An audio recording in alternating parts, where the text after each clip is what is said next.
Shri TV Baraili जाँदो समयमा आफ्नो स्थानीय मण्डलीप्रति तपाईको बोझ र दर्शन देखेर बेथलेम फेलोशिप ग्रुप अफ चर्चेसको सर्वोच्च समितिको निर्णय मुताबिक तपाईलाई यो माण्डलिक झुण्ड अन्तर्गत एउटा स्थानीय एल्डरको रूपमा अभिषेक गरिँदैछ। यस बेला तपाई तथा हामी पनि प्रभुको देह यो मण्डली एवं त्रिएक परमेश्वरको सामुने उभिएका छौं। अभिषेक गरिन अघि यो गम्भीर र पवित्र समयमा यी निम्न प्रश्नहरू तपाई अघि राखिँदैछ, जसको जवाब तपाईको अभिषेकको प्रतिज्ञा बनिनेछ।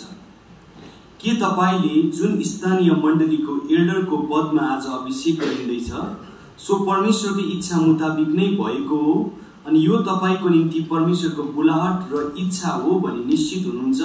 यसो हो भने भन्नुहोस्, म निश्चित छु, यसमा कुनै शंका छैन।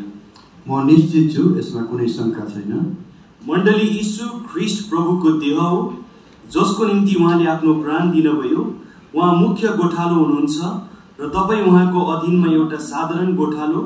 यो सोचले के तपाई आफ्नो जिम्मामा रहेको मण्डलीलाई यीशु प्रभुले प्रेम गरे झै एफिसी 5:25 पूर्ण हृदयले प्रेम गर्नुहुन्छ र मण्डली सम्बन्धका प्रत्येक निर्णय परमेश्वरका वचनको आधारमा अनि प्रार्थना या जरुरी परेमा आफूमाथिका अगुवाहरूको आत्मिक सल्लाह लिँदै सञ्चालन गर्नुहुन्छ? यसो हो भने भन्नुहोस्, म त्यसरी निश्चय नै गर्नेछु। म त्यसरी नै निश्चय नै गर्नेछु। ख्रीष्ट यीशुको महान आज्ञा सारा विश्वमा सुसमाचार पुर्याउनु अनि विश्वास गर्नेहरूलाई उहाँले दिनुभएको सबै शिक्षाहरू सिकाउँदै चेलापनमा ल्याउनु हो। यसकारण के तपाई यी आदेशहरू सिरोपर गर्न तयार हुनुहुन्छ? यसो हो भने भन्नुहोस्, म निश्चय नै यसरी नै पालन गर्नलाई तयार छु। म निश्चय नै यसरी नै पालन गर्नलाई तयार छु। प्रभुको वचन मुताबिक आफ्नो मण्डलीमा अधिकार जमाएर होइन तर बगालको उदाहरण भएर पहिलो पत्रुस 5:3 ख्रीष्टको सेवक बन्नु पर्दछ। के तपाई यी कुराहरू स्वीकार गर्नुहुन्छ? यसो हो भन्ने भन्नुहोस्, म स्वीकार गर्छु। म स्वीकार गर्छु। परमेश्वरको वचन मुताबिक तपाईले ख्रीष्टको देहको अखण्डता र पवित्रता कायम राख्न सक्नु पर्दछ। योदा 1:19 र यसलाई चाउरी वा दाग वा यस्ता केही नभएको उपस्थित गराउन र एउटा प्रतापी मण्डली खडा गर्नलाई कोसिस गर्न पर्छ। एफिसी 5:27 के तपाई यसो गर्नलाई तयार हुनुहुन्छ? म तयार छु। भन्नुहोस्, म तयार छु। म तयार छु। बेथलेम फेलोशिप माण्डलिक झुण्डको विश्वासको सारमा सम्मिलित बाइबलमा आधारित आफ्ना सिद्धान्त, शिक्षा, चलन र कार्यक्रमहरूमा आन्तरिक हृदयले नै के तपाई सहमत हुनुहुन्छ र के तपाई यी सबै विषयहरू मध्यनजरमा राखी मण्डली देखरेख गर्नुहुन्छ? यसो हो भने भन्नुहोस्, म यी कुराहरूमा म आन्तरिक हृदयबाट सहमत छु अनि मण्डली यिनीहरूको आधारमा नै देखरेख गर्नेछु। म रेखदेख गर्नेछु।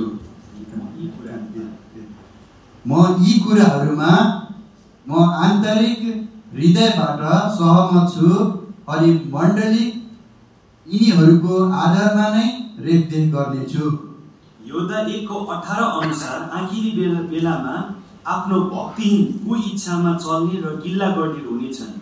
19 पदले भन्छ, फुट गराउने आत्मा नभएकाहरू आफ्नो अहंता र स्वार्थको निम्ति कुनै न्यू गरेर मण्डली विभाजन गर्ने विषयमा तीतस 2:12ले जो बताउँछ तपाईबाट यस्तो काम हुने छैन भनी के तपाई प्रतिज्ञा गर्नुहुन्छ?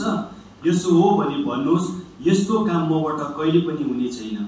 यस्तो काम मबाट कहिले हुने छैन। बाइबल मुताबिक कुनै पनि मण्डलीको सेवक आफ्नो मण्डलीको निम्ति एउटा उदाहरण भएर पहिलो पत्रुस 5:3 जिउनु पर्दछ तथा आफ्नो परिवारको पनि असल प्रकारले पालन पोषण गर्न सक्नु पर्दछ। यो पनि भनिएको छ, यदि एउटा सेवकले यसो गर्दैन भने उसले विश्वासलाई इन्कार गरेको हुनेछ र आफैलाई विश्वास नगर्नेहरू भन्दा पनि खराब तुल्याउँदछ। पहिलो तिमोथी 5:8। यसकारण के तपाई यी आदेशहरू स्वीकार गरेर आफैलाई तथा आफ्नो परिवारलाई एउटा उदाहरणीय परिवार बनाउन तयार हुनुहुन्छ? आफ्नो छोराछोरीहरूलाई प्रभुमा दोहोर्याउने तथा एउटा आदर्श जीवन बिताउन लाउने प्रतिज्ञा गर्नुहुन्छ? यसो हो भन्ने भन्नुहोस्, म यो सब गर्न प्रतिज्ञाबद्ध छु अनि गर्नेछु। म यो सब गर्न प्रतिज्ञाबद्ध छु अनि गर्नेछु। 9 पद तपाईँ आफैले पढ्नुहोस्।